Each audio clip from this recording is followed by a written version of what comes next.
Muito bem, senhoras e senhores, bom dia, sejam todos muito bem-vindos a mais um Café com Frankel. Hoje, dia 21/6/2022, agora 6 horas e 28 minutos. Peço desculpas pelo pequeno atraso, esses 3, 4 minutos aí de atraso para iniciarmos a nossa live, mas quero acolhê-los a todos, dizer que é bom tê-los por aqui. Bom dia, Jaqueline, bom dia, Silvia, bom dia, Ferreira de Caldas, bom dia, Renzo, meu amigo Renzo, a Bia, a Yara, já dizendo que está tudo ok com o áudio, o Gibran Magno, Padre Federico, sua bênção, Padre Federico, como estão as coisas por aí? A Miriam, a Yara,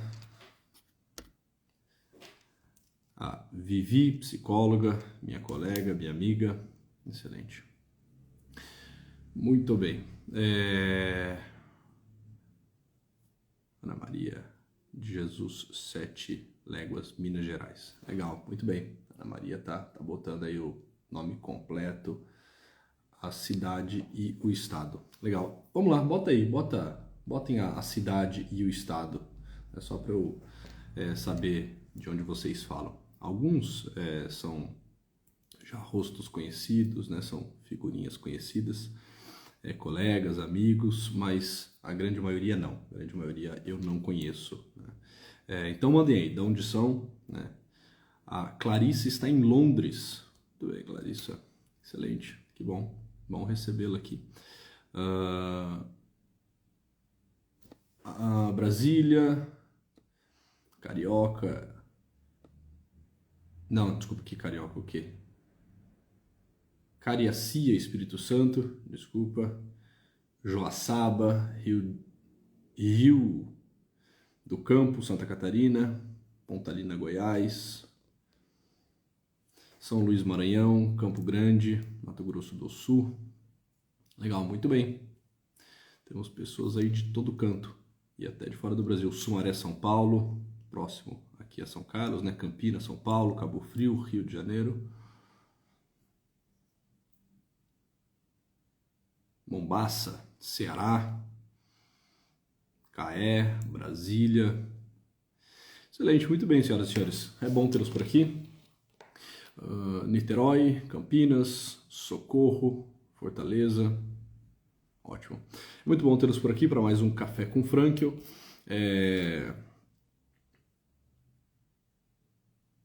Boituva, tá, muito bem. E hoje quero trabalhar um tema assim, que de alguma forma também já resvalamos, já falamos, mas eu gostaria de colocá-lo com algumas particularidades aqui para trazer uma reflexão extremamente oportuna, necessária a todos vocês, tá bem? Bom, muito bem. A logoterapia, já na sua fundação, já no seu início, ela se difere muito de outras escolas, principalmente das outras duas escolas de psicoterapia vienense, que é a escola de Sigmund Freud e de Alfred Adler, ou seja, a psicanálise e a psicologia individual, por conta de um olhar que Viktor Frankl tem à tridimensionalidade da pessoa humana. Viktor Frankl não vai conceber o homem como alguém que busca necessariamente e como uma busca propriamente humana o prazer, nem tão somente o poder, mas Viktor Frankl vai falar sobre essa busca de sentido, né? A pessoa humana que está voltada ao sentido, né? Que busca o sentido, que é interpelada pela vida e que, diante da vida, das circunstâncias, é capaz de responder, e responder sempre de forma responsável, né? Responder sempre tendo em vista o sentido da situação, o sentido último da vida e assim por diante. E Viktor Frankl, ele vai sair da realidade mais bidimensional da pessoa humana, ou seja, ele vai descrever a pessoa humana não só como um ser biopsíquico e, portanto, determinado, né? Mas ele vai colocar a pessoa humana como um ser biopsíquico espiritual, e espiritual enquanto um ser aberto, um ser livre, um ser responsável, autotranscendente, capaz de sair de si mesmo e assim por diante, né? E ao fazer isso, Viktor Frankl, né, e por isso essa antessala aqui na nossa reflexão, e ao fazer isso, Viktor Frankl não vai só colocar mais uma dimensão, né, dentro da sua proposta antropológica. Ele vai, na verdade, colocar aquela dimensão que é fator de unidade na pessoa humana. E não só isso, ele vai colocar uma dimensão que faz da pessoa não um ser determinado, mas um ser livre. E que faz da pessoa não só um ser que padece, que busca prazer, que padece, que adoece, que sofre, mas um ser que preserva sempre e a todo momento algo de saudável, né? E aqui está a nossa reflexão. Para Viktor Frankl, e isso faz assim todo sentido, faz um sentido antropológico, faz sentido filosófico. Isso tudo de alguma forma é algo que o nosso olho dá conta de ver, é algo que nós tocamos, é algo que intuitivamente nós concebemos, é algo que nós podemos afirmar e afirmar categoricamente sempre que nós estamos diante de uma pessoa, sempre que nós estamos olhando, examinando a nós mesmos. É um fato, claro, comprovado, que faz parte do óbvio ontológico pré-reflexivo, vai dizer Viktor Frankl, que há algo na pessoa humana que, por assim dizer, não adoece. Algo que sempre permanece intacto, preservado. Tá certo? E é exatamente porque a pessoa humana é um ser espiritual que nós podemos afirmar que ela sempre, a todo momento, independente das situações, independente das circunstâncias, independente dos intempéries, independente daquilo que façam dela, ela sempre pode se posicionar, ela sempre pode reagir, ela sempre pode tomar uma atitude diante dos eventos da vida. E não uma atitude qualquer, não uma atitude como um animal, como um bicho, que também, de alguma forma, toma uma atitude, né? Mas uma atitude consciente, uma atitude espiritual, né? Não uma atitude de um ser que reage a estímulos ou que é movido por quimismos, por processos químicos, né? Ou seja, a pessoa sempre pode agir e tomar uma atitude. Não como alguém que reage a estímulos internos, processos químicos, né? Impulsos, libido, excitação, né? Instintividade, e nem a processos externos, o meio, a sociedade, o mundo, aquilo que esperam dela, né? Os condicionamentos do mundo, mas sempre pode tomar uma atitude e se posicionar sendo ele mesmo, dando algo de si, né? De forma saudável, de forma sã, tá bem? É como se nós disséssemos que, de fato, a pessoa humana é chamada à santidade, né? E é chamada à santidade independente de quem ela seja, de onde ela esteja, das circunstâncias nas quais ela está enredada, porque ela é capaz disso, né? Ela é capaz de agir de forma saudável, plenamente saudável. É claro que ao falar desse plenamente saudável, eu estou rebaixando um pouco a noção daquilo que é a santidade. É claro que santidade não vem só da ideia de alguém são, de alguém saudável, né? Mas de alguém que de algum modo busca uma beatitude, né? Uma presença com Deus, um encontro e assim por diante. Mas aqui guardado as devidas proporções, porque não estamos fazendo teologia, nós podemos dizer que todos nós somos chamados à santidade, e não só chamados à santidade, como também somos capazes de dar passos nessa direção, porque em nós se preserva, se guarda, se conserva sempre algo que está íntegro, algo que está inteiro, tá certo? Não daria para se falar de uma vida sã se nós estivéssemos todos marcados, se todas as nossas dimensões estivessem afetadas por realidades, por exemplo, bioquímicas, se tudo em nós fosse impulso, se tudo obedecesse à lei do estímulo e resposta, se tudo em nós fosse pronto, acabado, determinado. Não poderia se falar de saúde em sua plenitude. Não poderíamos falar de santidade. porque nós seríamos aquilo que o nosso corpo está programado para ser ou aquilo que o meio nos determina ser, mas nunca poderíamos ser aquilo que de melhor, de maior, né, de mais elevado, só nós podemos ser. Para Viktor Frankl, iniciando aqui a nossa reflexão e colocando-os num primeiro momento numa antessala, para Viktor Frankl, a logoterapia, ela trabalha sempre, e aqui é um ponto crucial, tá bem? Aqui para o nosso Café com Frankl. Eu sei que eu não estou falando só para logoterapeutas, eu não estou falando só para estudantes, então agora eu quero começar a dar algumas noções de ordem mais prática aqui a vocês. Para Viktor Frankl, a logoterapia, essa terceira escola de psicoterapia vienense, né, essa logoterapia que é a terapia a partir do espírito, centrada no sentido, é também uma terapia que se aplica àquilo que ficou saudável na pessoa humana. Nós poderíamos dizer que Viktor Frankl tem como que uma tara, no bom sentido, é evidente, uma implicância em buscar na pessoa aquilo que está preservado, aquilo que está saudável. Porque esta é a proposta da logoterapia. É uma terapia, entero, que se aplica àquilo que ficou saudável na pessoa humana.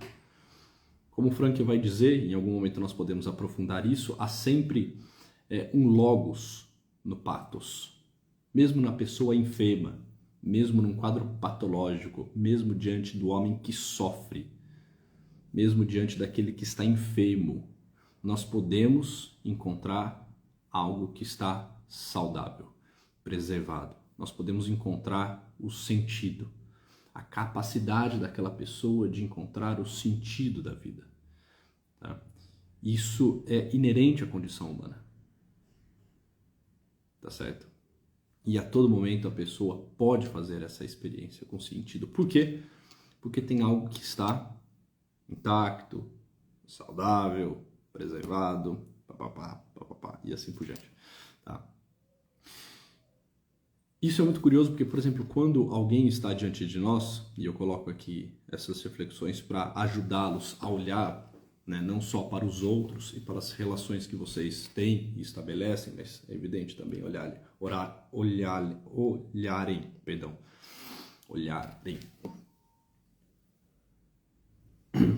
para si mesmos. É o seguinte, por exemplo, quando um terapeuta está diante de uma pessoa que vai trazer enfermidades, é claro, que está trazendo alguma dor, ela traz alguma demanda para o processo terapêutico. Tem algo que a incomoda, tem algo que está em desajuste, o tamanho desse desajuste, enfim, precisa ser compreendido, precisa ser medido, mas tem algo que está desajustado, tem algo que está desordenado, tem algo que está adulterado, tem algo que está em sofrimento, tá bem? E é por isso que a pessoa procura uma terapia, porque algo não está bem, né?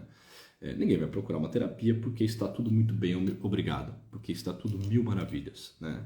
Tem algo lá que, né, pode ser melhorado ou tem algo que está profundamente enfermo naquela pessoa, tá certo?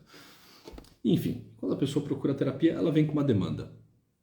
Basicamente, o terapeuta ele pode olhar por dois viés. Ele pode olhar para aquilo que de fato está enfermo, para aquilo que está comprometido, para aquilo que está doente, ou ele pode tentar encontrar aquilo que está preservado, aquilo que está saudável. O que eu estou dizendo aqui a vocês é que a logoterapia ela se aplica àquilo que ficou saudável. É uma terapia que se aplica ao que ficou saudável. É uma terapia que vai partir do saudável, daquilo que no enfermo está saudável. E isso faz absolutamente toda a diferença. E se de alguma forma isso estiver muito claro a nós, e se esse for o nosso olhar, se de alguma forma essa for um pouco da nossa filosofia de vida, isso nos fará muitíssimo bem, né? Isso nos levará a um crescimento assim, nunca antes visto, tá bem? Nós ficaremos, de alguma forma, assustados conosco, tá? Se nós começarmos a deixar de olhar para aquilo que está mal, para aquilo que está enfermo e começarmos a buscar, mesmo na pessoa enferma, o que está saudável, o nosso olhar se torna luminoso, tá bem? O nosso olhar se torna sempre um olhar de esperança. Nós nos tornamos pessoas mais amáveis, mais bondosas, mais acolhedoras. De alguma forma nós nos tornamos terapeutas. Ou seja, nós promovemos a cura, nós promovemos a saúde e não a enfermidade. E é isso que eu quero trazer no Café com Frankel de hoje. Por exemplo, pegando aqui um exemplo qualquer, um exemplo a priori banal. Ontem chegou lá na caixinha de perguntas uma questão que era mais ou menos a seguinte, né?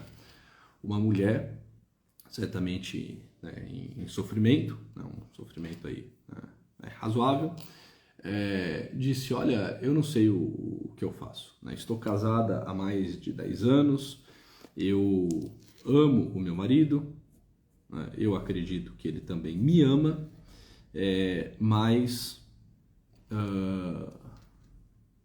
eu tenho dúvidas, ela disse isso, quanto aos nossos sentimentos. Né? No primeiro momento se olha para isso e acha um tanto quanto confuso, né? Caramba, ela está falando que ama, que também se sabe amada, mas que tem dúvida quanto aos sentimentos, né? E aqui muito possivelmente ela está dizendo de sentimentos enquanto afetações, enquanto as paixões. É como se dissesse, olha, sei lá, a gente não se procura muito, né? Muitas vezes entre nós, né, nasce algumas desavenças, né? Parece que já não há, né, um carinho, um cuidado muito grande e assim por diante. Pronto, né? Então aqui um exemplo qualquer, né? Um exemplo banal. Opa, diante desse exemplo, diante desse caso, nós poderíamos escolher entre, né, dois ângulos possíveis. Nós podemos ficar batendo na tecla daquilo que está enfermo, porque realmente há algo enfermo aqui, né? Não houvesse algo enfermo, não haveria uma queixa. Se estivesse tudo saudável, né, ela não estaria chateada, não estaria tristonha, não estaria cabisbaixa, não estaria pensativa, então tem algo aqui enfermo. Nós podemos olhar para o que está enfermo, mas nós podemos olhar para aquilo que está saudável. Se nós olharmos para o que está enfermo, nós ficaremos batendo nessa tecla do sentimento que falta, olha, o que será que está acontecendo, né? Será que vocês... sei lá, não estão cansados um do outro, né? Será que vocês não estão insistindo numa relação, né, que já não traz benefícios, que já não traz muito prazer, né? Puxa vida, vamos olhar para esses sentimentos que não, né, estão indo muito bem e tentar entender o que eles nos falam. Será que esses sentimentos eles apontam para uma possível ruptura, como seria isso para vocês? Ou seja, eu posso escolher olhar para o sentimento. Eu vou trazer aqui um outro exemplo que vai ficar mais claro, tá bem? Mas eu posso olhar para aquilo que está saudável e, caramba, tem algo de saudável nisso tudo. Ela começou dizendo que eles se amam. Eu posso agir a partir deste amor que está preservado e que existe, ou eu posso agir a partir das afetações que estão, sei lá, maculadas, que estão desordenadas, né, que estão enfermas. E ao escolher um lado ou outro, o meu olhar para aquela pessoa vai ser tá certo? Vai ser Pode ser um olhar mais luminoso e carregado de esperança, partindo daquilo que está saudável, como pode ser um olhar pesado, pesaroso, um olhar mais pessimista, um olhar mais de julgamento, né? Um olhar que tenta cavocar, que tenta escavar aquela vida para encontrar algo escuso, tenebroso, escondido, né? Ou seja, a forma como eu vou de imediato olhar para aquele paciente, mas não só para aquele paciente, o modo como eu olho para as pessoas com quem eu convivo, para os meus filhos, para minha esposa, para os meus amigos, para os meus parentes, para os meus pais, né, para vocês, o jeito que eu olho para mim mesmo, esse primeiro olhar que eu tenho vai fazer toda a diferença no trato que eu tenho. No trato que eu tenho comigo mesmo e no trato que eu tenho com os demais. Se eu busco enxergar aquilo que não está bem, tudo torna-se pesado, difícil, né? Tudo torna-se julgamento. Se eu olho para aquilo que está saudável, meu olhar torna-se luminoso e eu me encho de esperança. Eu vou trazer aqui um exemplo que vai ficar bem interessante. É um exemplo que a Elizabeth Lucas, que é uma discípula direta de Viktor Frankl, ela nos traz, né? É muito interessante esse exemplo. Ela vai falar que lá para as tantas, por coincidência também é um exemplo de casal, embora a live hoje não seja uma live para casais, mas como fala de relacionamentos, né? Vamos falar aí dos relacionamentos conjugais, tá certo? Ela vai nos trazer um exemplo que é um exemplo muito interessante de um casal em que a esposa está grávida e o marido, né, tá com alguma dificuldade no corpo, alguma dificuldade de mobilidade, enfim, e teve que se sujeitar a um processo de fisioterapia, tá bem? E ele vai à fisioterapia e ele sente um grande desconforto na fisioterapia, tá certo? E ele fica um pouco assustado com esse desconforto que nasce lá no processo da terapia, né, da fisioterapia, e procura um psicólogo. E Elizabeth Lucas, ela vai relatar esse caso. E ele chega meio assustado, né? E ele chega assustado por um motivo. Ele vai dizer, olha, eu fui fazer fisioterapia e a questão é o seguinte, eu amo a minha esposa. Em hipótese alguma eu penso em traí-la. Eu a amo, eu a quero muito bem, ela está grávida, né? Nós estamos constituindo uma família, né? Eu quero poder ser um bom homem, um bom pai, um bom esposo, mas já há alguns dias eu estou meio atordoado, eu estou meio desesperado, eu não sei o que fazer. Bom, e por que você está assim, né? Que passa, né? Que passa? Bom, o que aconteceu é o seguinte, eu fui à fisioterapia e a fisioterapeuta, né, para entender o que estava acontecendo com o meu corpo, foi me tocando, foi me manipulando, né, aperta aqui, aperta lá, encosta aqui, encosta lá, e eu percebi que eu tive, né, uma reação assim, libidinal. Tá? Eu percebi que naquele momento em que ela, né, me tocava para fazer o tratamento, eu tive uma reação libidinal, tá bem? Isso me deixou extremamente preocupado, porque eu nunca, né, tive nada parecido com isso num outro contexto que não o contexto conjugal, né, que não junto à minha esposa. Tá ok? E eu tô perturbado, eu quero parar a fisioterapia, mas eu não sei como que eu vou explicar isso para minha esposa, porque ela sabe da necessidade que eu tenho de fazer fisioterapia. Eu também não sei como eu vou falar isso para fisioterapeuta. Eu não sei, eu só sei que eu tô perdido, tô desesperado, né? Elizabeth Lucas vai colocar esse caso, é claro, evidente, como um caso de uma neurose, né? Alguém que está alimentando uma certa neurose. Enfim, sem entrar nos detalhes aqui do que seria a neurose e essa neurose em específico, falar, bom, estamos aqui diante de um paciente neurótico. Mas peguemos esse exemplo. Nós podemos olhar por um ângulo ou por outro. Olha que interessante isso, senhoras e senhores, né? Esse papo não é só para terapeuta. Você vai ver como isso alcança a todos que aqui estão, tá certo? E como isso nos coloca diante de realidades práticas da vida. Olha, aqui o terapeuta ele pode abordar o paciente de duas formas.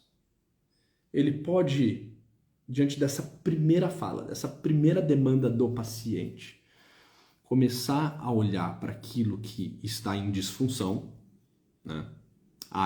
Puxa vida, né? Interessante, curioso, fale-me mais, né? Sobre essa sua excitação, fale-me mais, né? Sobre as reações do seu corpo, isso já aconteceu outras vezes, será mesmo que foi a primeira vez? Será que você não alimenta algum sentimento, né, por uma outra pessoa? Olha, né, será que seu casamento está tão bom assim? Né? Afinal de contas, o teu corpo está dando sinais de que não, né? O teu corpo está apontando para um outro lado, que não o lado da fidelidade, e assim por diante, papapá. Né? Matreiramente, o psicólogo pode conduzir o caso por aqui, E aqui começa uma escavação tanto quanto perversa e diabólica, porque vai levar a pessoa cada vez mais a afundar, a desconfiar dela mesma. É como se aqui nascesse uma desconfiança inicial do terapeuta para com o seu paciente, do tipo, olha, eu sei que você disse que é casado, que ama tua esposa e assim por diante, mas a verdade é que eu desconfio de você. E eu quero que você passe a desconfiar de você, né? Ou eu posso iniciar o processo por uma desconfiança, como eu posso, peraí, tem algo aqui que ficou saudável, eu posso olhar para algo que ficou saudável, caramba. Ele começou dizendo que ele ama essa esposa, que ele deseja ser fiel, né? Que ele não pensa em hipótese nenhuma em traí-la, que eles estão constituindo uma família, assim por diante. Eu posso começar o processo por aqui. Olha, fato é, nós não controlamos de fato muito o nosso corpo, né? Essa é uma realidade. Tem algumas coisas que nos acometem. Muitas vezes nós sentimos alguns estímulos, né? Temos algumas sensações, né? Isso tudo enfim, diz algo de uma realidade biológica que nós nem sempre controlamos, né? Eu não controlo a minha fome, eu não controlo a minha salivação, eu não controlo, sei lá, nem mesmo alguns pensamentos que simplesmente nascem. Agora, eu controlo o que eu faço com isso tudo. Minha boca pode salivar e eu decido se eu vou ou não comer, se aquele prato apetitoso é para mim ou não, se ele é meu ou do meu vizinho aqui de mesa. Eu olho para aquele prato apetitoso e eu consigo estabelecer um limite, um horário, né? Quero, não quero, agora, né? Ou não posso, enfim, né? Vou comê-lo, mas só mais tarde, porque agora eu estou no meio de uma live, enfim, tá bem? O que acontece no meu corpo, eu não tenho tanto controle, mas eu tenho controle com aquilo que eu faço. E você me disse que você ama a tua esposa. E que interessante, né? Quantos anos vocês estão juntos? Poxa, que beleza esse teu desejo de fidelidade para com ela. Fale-me mais sobre ela, sobre a vida de vocês, sobre a vida do casal, sobre o filho que vocês estão esperando. Ou seja, eu posso escolher abordar o paciente, abordar a pessoa, abordar o assunto a partir daquilo que está saudável. E ao fazer isso, eu não só, por exemplo, nesse caso, tiro a pessoa da neurose na qual ela está metida, porque eu quebro esse pensamento circular e diabólico que está na cabeça dela, como também dou a ela um elemento de esperança, de leveza, de alegria, de otimismo. E isso faz absolutamente toda a diferença.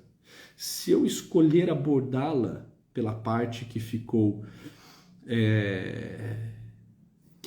enferma, que está doente, eu vou levá-la cada vez mais para um buraco. Deixa eu pegar aqui, rapidinho. Eu acho que eu tenho... Peraí, tem um trecho muito interessante. Eu vou ler um parágrafo aqui da obra de Elizabeth Lucas, em que ela comenta como que seria o olhar do terapeuta se essa situação fosse abordada, por esse lado, pelo lado daquilo que ficou enfermo. Ela diz assim, quanto a isso, haveria mais variantes de explicações na imagem bidimensional do homem. Vamos lá.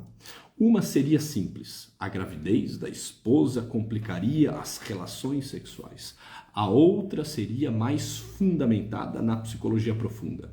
Todo o problema remontaria na história de sua origem, portanto, a um trauma de infância do marido, falando estritamente ao seu complexo de Édipo, que se originou quando ele descobriu em criança que devia compartilhar a mãe com o pai, né? Um olhar bem psicanalítico aqui, né? Se eu for abordar a questão a partir do problema, do que está enfermo, eu vou chegar às conclusões, se eu for um freudiano ou simpatizante dele, né? De que, na verdade, o que está aqui é um complexo de Édipo, tá bem?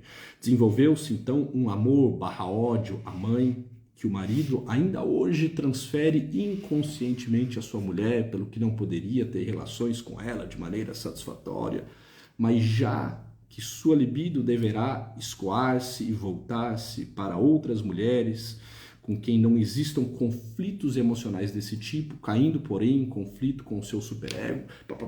É interessante, né? Bom, Elizabeth Lucas vai dar várias hipóteses terapêuticas aqui.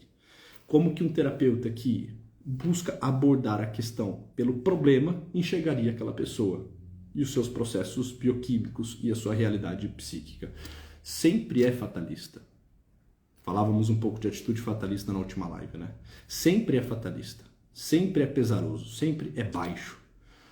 É interessante, eu sei que aqui nós estamos com mais de 150 pessoas na live, nem todos são terapeutas. Acredito que uma pequena parte, talvez uns 10%, tem aqui uns 15 terapeutas. E eu sei que eu não estou ensinando para vocês técnicas de terapia, tá? Quem for terapeuta vai conseguir entender os desdobramentos disso e botar na clínica. Mas presta atenção, na nossa vida isso acontece. No nosso dia a dia isso acontece.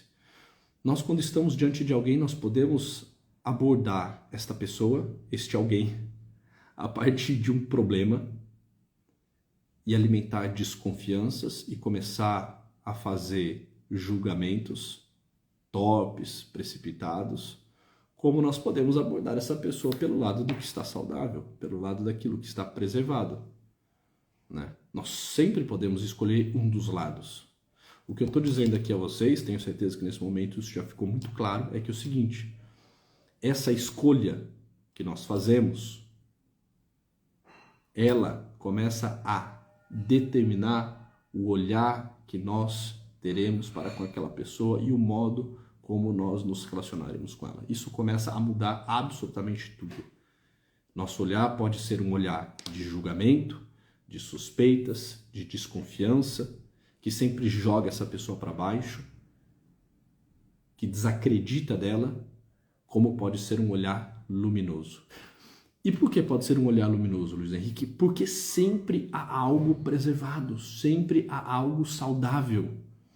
A pessoa, ela é chamada a essa saúde, a essa santidade. Por quê? Porque ela é capaz disso e sempre tem algo nela que aponta para isso. É interessante, né? Que isso, de alguma forma, é a pedagogia de um dos maiores pedagogos, se não o maior pedagogo, né, do mundo, que é Dom Bosco.